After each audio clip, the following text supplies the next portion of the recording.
So now we move into the category that is interesting because I think the most people want to read it. It gets probably the fewest fits out of everything. Right. If you look at percentages in terms of fittings, these get the absolute fewest by a mile. Yep. It's best blades. And the blades are still around. I mean, we still see them on tour, even though I feel like when we look on tour, there's more people kind of transitioning into more cavity back styles and things like that, or we're seeing even more blended sets from players who traditionally played blades. But yeah, the blades is an interesting one. Like I said, everybody wants to know what the best blade is. Much of them, like me, I can't hit a blade. I mean, I could maybe, get a couple holes in, right, or I swing the ball okay, but I'm not playing a blade. But yeah, but the best blades is one that people are all about. I got to think that probably at Second Swing, you guys don't fit a ton of blades in fitting. There's probably a few. You probably have some really good players who come in and it fits into that category. But I got to think that percentage-wise, the other categories are probably far, far more popular when you look at your fitting data over the over the year. Yeah, you'd be very correct about that. And it's just due to the build of them, right? I mean, they're less forgiving. They're not going to give you as much distance, and those two things right there are usually enough to deter most players. But you're absolutely right in that there are definitely so many skilled players out there that love that look. It can definitely work the ball both ways. They're consistent enough where there's definitely some benefit for these irons. Yep. So we'll start it out, and we'll go. I don't think anybody's shocked. The first one on the list, Mizuno Pro 241. How do you feel about the 241? Yeah, I mean, that's the least surprising thing, I think, in this entire list here is that Mizuno's flagship blade iron for the year is in this category. Classic feel. I think they've somehow improved that, which I didn't really think was possible with their kind of forging process. The feel is almost better, and so with that, it's fantastic. I mean, there's darn near a perfect blade iron, the Mizuno Pro 241. Yep. Yeah, it's got a great thing. I like how this year they kind of, with all the Pro Series stuff, added just a little bit of bounce on the sole, so turf interaction might be a little bit better, might not dig quite as much as maybe some previous models if you're a real steep player or playing soft conditions. But you're right. I mean, it's just a classic look.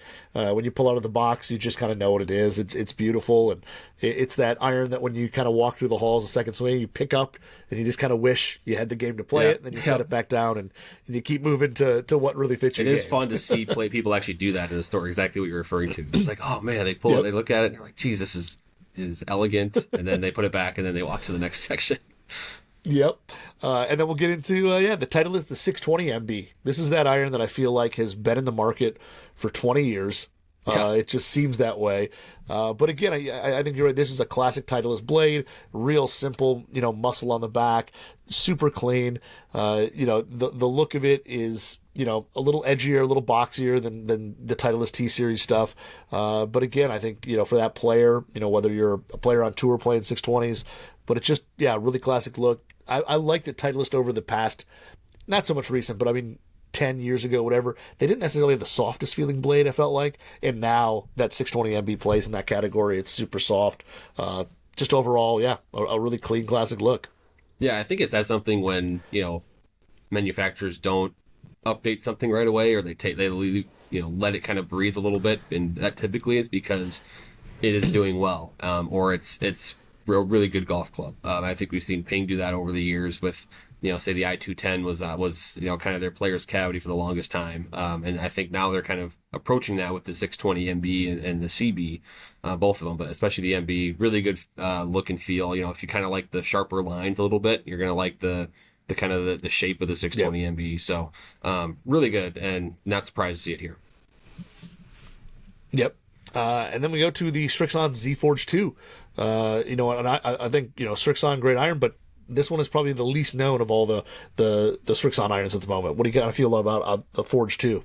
Yeah, this is the one I've done the least testing on, so that kind of rings in true. But a fantastic look. I mean, it's kind of everything that you would want and expect from Strixon, given how much they've been mentioned in the last hour by us. So it's the Z-Forged 2. It's awesome. I like the way they've kind of even refined the look a little bit from the Z-Forged. I think a lot of players have liked it, and they've seen some tour adoption with it already.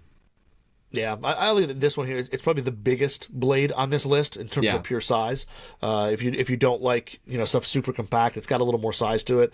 And of course, that Tour Diesel is just Yeah. so good. The turf interaction's phenomenal. I know some blades can get a little sharp, leading edge, things like that. This one here definitely very playable, and yeah, to my eye has probably the best look just because it has a little more real estate there to kind of hit the ball. Yeah. If you made me play a set of these. And then we go to the Ping Blueprint T. I think this is one that, again, I think Ping kind of nailed the sound and feel, and Ping hasn't necessarily always been perfect in these category type irons. The original Blueprint was massive on tour, extremely small. This one I feel like it's just a little bit bigger, but it feels great. It sounds great, and it actually is probably a little more playable than it looks. It's got a little bit of tech packed into it, so it's a little more playable. Yeah, I would agree with that. I think when I did some testing, I tested the Blueprint T and the Blueprint S, and in terms of feel, it was a slightly softer feel with the T, but I like the look on the backside of it. It's kind of unique in that there's not really any sharp lines. It's very, very clean. Nope. I like the look that they kind of went with there. And to your point, I mean, I think they've done what they needed to do to kind of reinsert themselves in a big way into this sort of blade slash players cavity category.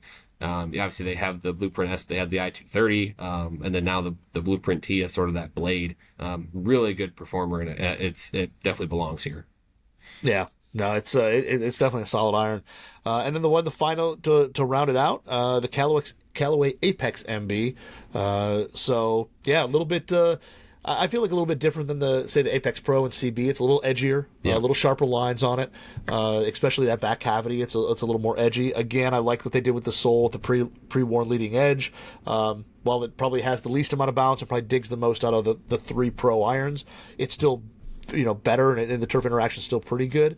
I've got it in my pitching and gap wedge. I've got the 10 and 11 iron in my set, so I've been hitting those, and I do have to say, I mean, when you hit them, they're extremely soft. They feel great. It's got that solid thud when you hit it solid, and they do. They're small though. They're compact, so you got to be a little precise. Yeah, and I feel like, I mean, in terms of the size you talked about, I think of this, I would, if I were to sort of guess, I mean, I don't have them in front of me, but if I were to guess, this is the smallest one, at least to look at a dress. But still fantastic in terms of everything that someone would want in this category. Great look, great feel. Obviously, the workability's there, and you can kind of have that versatility of hitting all kinds of different shots. So the Apex MB, for sure.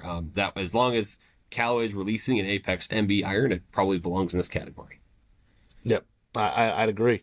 So that was the best blade category, and that one's going to be, again, the Mizuno Pro 241, Titleist 620 MB, Srixon Z Forge 2, and the Ping Blueprint T, and Callaway's Apex MB.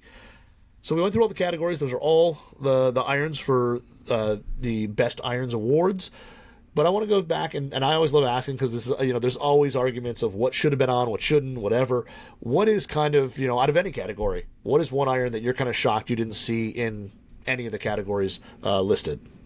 Yeah, I'm going to kind of go back to what I mentioned with the Srixon ZX4 Mark II, but I'm also going to even pivot again to one that one of our fitters just loves this one, and it's actually his favorite game improvement iron of the year, and it's a little bit less expensive than some of these other ones, and that's the Cleveland Zipcore XL. Oh yeah, it's a little bit different. It's kind of got a bigger hitting area. The club face itself is a little bit longer from heel to toe, but I think that's inviting for a lot of players. And so that one, I'm going to give kudos to one of our fitters, Kevin Kraft. He's at our Columbia store, and he just swears by those in fittings this year, so I'll give him kudos on that one. And I have tested it, and it's fantastic. So that's what I'll say for my guess what we got left off the list, if you will.